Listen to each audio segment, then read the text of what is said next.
Ruslan. So in the days of Christian rap diss tracks, yes, there's been multiple diss tracks made about me. In the days of YouTube exposed video, in the days of controversy, and people just looking to smear other people in the name of God, I thought it would be appropriate to share some of my own story, expose myself, if you will, so you guys have a context of who I am, where I come from, my shortcomings, all that kind of stuff. So this is part one of my testimony. Now, again, my name is Ruslan. I'm a hip hop artist, creative entrepreneur. I've been a full-time artist since 2015. Been really serious about YouTube probably for the last, I don't know, year. This format has been going really strong for about the last 6 months, and it's been great. This channel has grown by 25,000 subscribers in 2020 alone, which is incredible to think that I started with 15,000 at the beginning of the year. So I wanted to give you guys my story so you guys knew a little bit about me. I was born in a small country called Azerbaijan, Baku, just north of Iran. Azerbaijan is right next to Armenia, and I am half Armenian. My father's Armenian. My mother was adopted. She was raised in an Armenian household. Now, if you guys been keeping up with what's going on between the Azerbaijani-Armenian conflict, it's goes way back, and Armenia is right in between Turkey, which is very hostile towards Armenia, and in between Azerbaijan, which those two countries call themselves one nation, two states. That's how they call themselves in terms of that. And so Armenia is a predominantly Christian country. By Christian, I mean Orthodox Armenian, Apostolic Church Christian. They view their lineage going all the way back to the Apostle Bart, and they view themselves as the first Christian country that like officially recognized Christianity as its world religion. Now, why is that important? Because I'm Armenian, but I grew up in Azerbaijan, and in the late 80s, there was tension between the Arzis and the Armenians, and the pogroms of Baku happened, which basically meant that all the Armenians began to get attacked, and my dad was working in Moscow, and me and my mom were the last ones to leave. And Armenians historically, because they're the first Christian nation, they do not follow the law of the New Testament. Again, and most of this is cultural, but think more Orthodox Catholic vibes, right? That's the way that it is. It's like you're culturally a Christian. You're not what I would say born again, right? So long story short, my entire family leaves. My mom stays behind. Armenians are not welcome in Baku. Baku is kicked all of them out, and we have to flee. But before that, we do that, we have to stay behind, and my mom has to sell some stuff and kind of get all the affairs in order, if you will. All of this is under communist Russia, communist Soviet Union, by the way. So it's just a weird time. You got and communist Soviet Union didn't really have anything to do with the pogroms. They didn't really care. It didn't really matter to them what was going on. And the pogroms break out. They're attacking Armenians. Again, this is a Azerbaijani culturally Muslim country. We're culturally Christian, and we have to file for asylum. We filed for asylum in Israel, in Australia, and America was the last place we filed for it. And we ended up winning the lottery, more or less, and coming to America as refugees. Now, right before this happened, again, remember my dad is working in Moscow. My mom is there by herself and me. And at some point, according to my mom, in Christianity Today did a story on this. I'm giving y'all a little too much information. Okay, just bear with me. But you guys can go read the article about this later. Because we're Armenians don't culturally get circumcised, right? As most Eastern Europeans don't. It's a cultural thing, but it's also theological to an extent, based on Galatians, the book of Galatians. So I was not circumcised as a child. I had some kind of weird urinary tract infection. Long story short, I ended up getting circumcised later on, like 3 or 4. And the Azerbaijani Muslims are circumcised. They follow the law, right? Muslims follow the 613 Jewish commandments. So long story short, apparently they ran and came into our house attempting to hurt us and kill us because they had heard we were Armenians. Again, my mom's raised in an Armenian family. I'm Armenian. And apparently my mom was like, look, we're not Armenian. and she showed them my wee-wee. I don't remember this, but this is the way she tells the story. And so technically, by I guess my penis saved my family's life in a way. It's ridiculous, but this is you know, this is the story she's always told me. So again, so it's one of those like really interesting distinctions, but it is actually, oddly enough, a scriptural one in terms of you read the Galatians and the Gentile Christians not needing to be circumcised. And again, the Armenian Christian community believes that they all go all the way back to the Apostle Bartholomew. Hilarious, right? So we survive. We come to America on an airplane, and I know you guys are like, yo, this man's bugging. We come to America, come on an airplane. My mom and my dad had some issues back in Russia. They were both, you know, not the most monogamous couple. They both cheated on each other. They both had all kinds of drama in their relationship. And they were coming to America with a fresh start. Well, we come, I'm learning the language. We have an apartment. We're on welfare. We're poor. We're in San Diego, Southeast San Diego. This is a completely different time in the early 90s, May of 1991. I'm 6 years old. We come, boom. What happens is my mom stays in contact with her ex-boyfriend or her, you know, her side piece back in Russia, and she wrote him some letters or a letter and like put kissy marks on it, like with the lipstick. And before she had a chance to send it, I discovered them as a 6-year-old, thought that they were from my dad, and brought them to my dad as like oh, look what mom did for you. I couldn't read. Not to know that those were actually to her ex-boyfriend. That was the straw that broke the camel. My dad then subsequently leaves, right? And they split up. Now my dad leaves. He also was seeing someone else. He brings her out. He gets remarried, the whole bit. My mom and my dad, I guess, were technically, legally still married. And the way the immigration system worked is when we came to America, we were a part of the Armenian church. That was kind of who provided us resources, provided us community. My mom was extremely bitter towards the Armenian church. She thought that they completely failed her and remarrying my dad to my stepmom, who, by the way, me and my dad have a great relationship now. My stepmom and I have a great relationship now. Like, I'm good with everybody. I love everybody. We do holidays together. It's fantastic.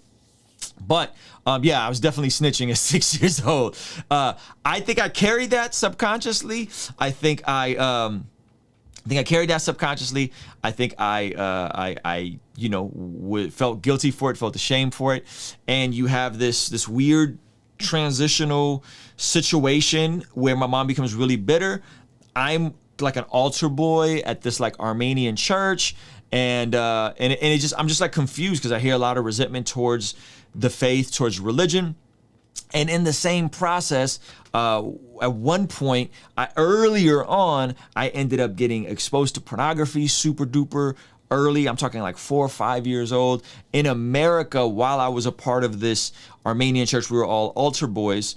I ended up getting sexually assaulted by some other kids that were serving on the Armenian altar boy situation, right? Meaning I was 7 or 8 at this point. My dad's not in my life. He's then moved on. I don't really get to see him too often. My mom's telling my dad, Ruslan's no longer your son. And you know, we just weird stuff. And so these kids that I met that were also from Baku, that were also refugees, I was the youngest. They were like 13, 14. We met through church in the local community, in the local area that we all lived in, Normal Heights at the time. I ended up getting assaulted. So here I am. My mom hates the church.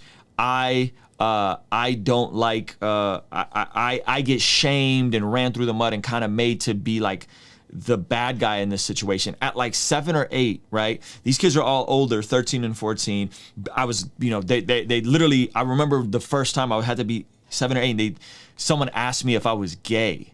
Right? Imagine asking a 7 or 8 year old are you gay, because of the rumors that perpetuated. And it was like, in hindsight, like, yo, I was assaulted. Like, these were older kids. These were teenagers who was like sexually assaulted me. So I'm carrying all this. I'm carrying probably subconsciously my family's marriage falling apart. I'm not American, right? So I'm still learning English. The church community has now ostracized me and my mom. And And I'm just a mess. Like, I'm just a complete mess, to the point where I'm full on atheist at this point. I'm like at the age of like 10, 11, I'm professing to be an atheist. 5th, 6th grade, I'm really into gangster rap music. My first concert, I went to see the Chronic tour with Snoop and Dre in like 93, 94. Everybody else in my apartment complex is black. They're into hip hop. So I'm getting exposed to hip hop. And then later down the road, folks got saved in my apartment complex, and that's when I first heard the gospel. And I'll get into that in part 2. But the passage I really wanted to share with you guys, and this has kind of been my life verse. I like to read passages and not just life verses, but this has kind of been my life verse that I've been sharing with you. Is like, there's a lot of trauma. There's a lot of stuff. And I've gone through therapy, and I've done this thing called men's skills at my church, and have had time to heal. And I'm still healing. Like, don't get it twisted. This kind of stuff does go with you, and it is important to address it as you get older, because it does manifest in different ways you don't even understand. But this is the passage I wanted to leave you guys with, and then I'll do part 2 probably later tonight. So this is John chapter 10, and I don't know, something about this passage just clicked for me. I knew the world was a dark place. I knew religion even wasn't that dope, right? But this passage here is Jesus, and he says, "Truly, truly, I say to you, he who does not enter the sheepfold by the door, but climbs in by another way, that man is a thief and a robber. But he who enters by the door is the shepherd or the sheep.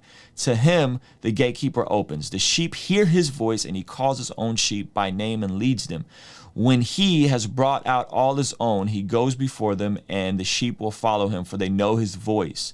A stranger they will not follow, but they will flee from him, for they do not know the voice of strangers." This figure of speech Jesus used with them, but they did not understand what he was saying to them. So Jesus again say, "Truly, truly, I tell you, I am the door of the sheep." Now, the sheep are humans in this situation, right? The sheep are humans, and Jesus is saying he's basically the shepherd. And then he says, check this out, he says, "All who came before me are thieves and robbers, but the sheep did not listen to them. I am the door. If anyone enters by me, he will be saved and will go in and find pasture." And then it says, "The thief comes only to steal and kill and destroy. I came that they may have life and have it abundantly. I am the shepherd, the good shepherd, who lays down his life for the sheep. He who is a hired hand and not a shepherd, who does not own the sheep, sees the wolf coming and leaves the sheep and flees, and the wolf snatches them and scatters them. He flees because he is a hired hand and cares nothing for the sheep." So in my life, I knew there was evil in the world, right? I knew there was an enemy. I knew that the kind of stuff that happened to me, and again, like there's folks that definitely have went through worse, right? But I knew that there was bad stuff. Like, you didn't have to convince me that the world was broken. You didn't have to convince me that I was broken, right? I do that, right?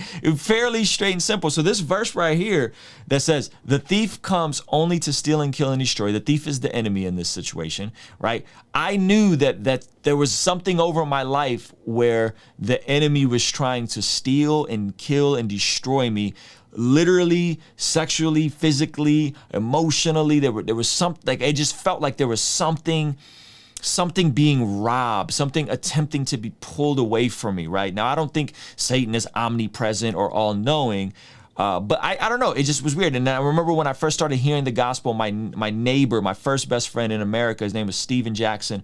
Her name was Cherie. Cherie got caught moving weight. Again, San Diego was a much different time, and she did some prison time, and she came out radically saved and converted. Our whole apartment building gets saved except me and the other immigrant family, the other Armenian family. And literally the entire building just started telling me, "You're going to do things for the Lord one day. You're good." This is like 6 years before I was saved. "You're going to do great things for God. You're going to do things for the Lord. You're going to do great things for God," right?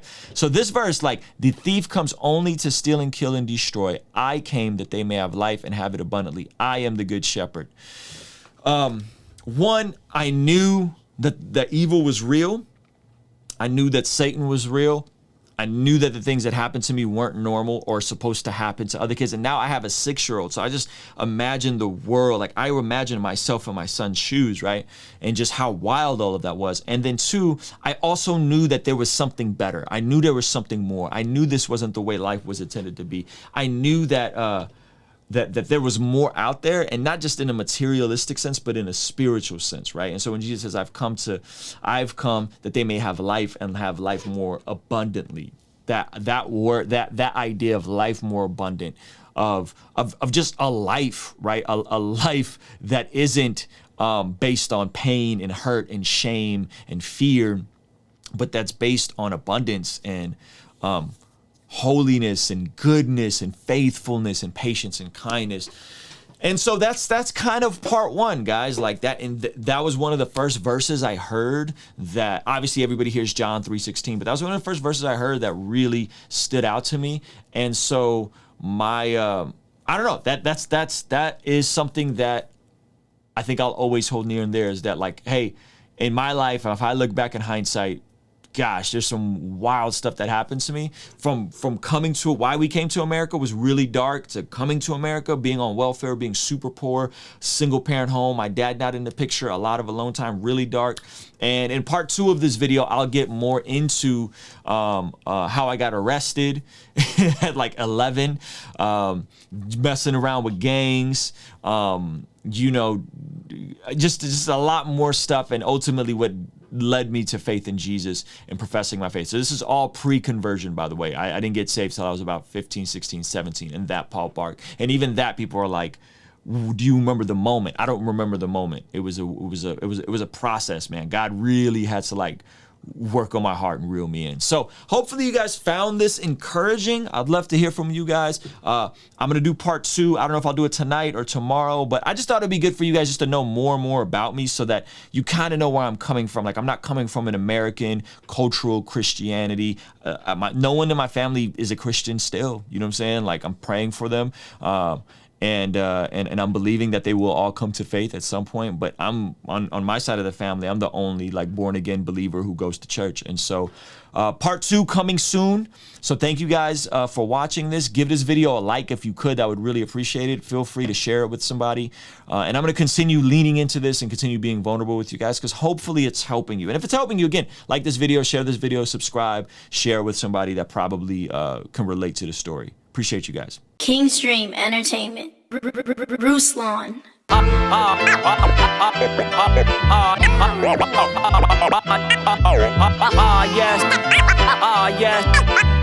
Yes. I saw my mama smile through the silhouette. Sunshine and all, sunshine and all. But she don't know that I still feel like we ain't made it yet. No, I ain't lying at all. I ain't lying at all. I remember walking back from grocery stores and she would carry me sore. Muscles didn't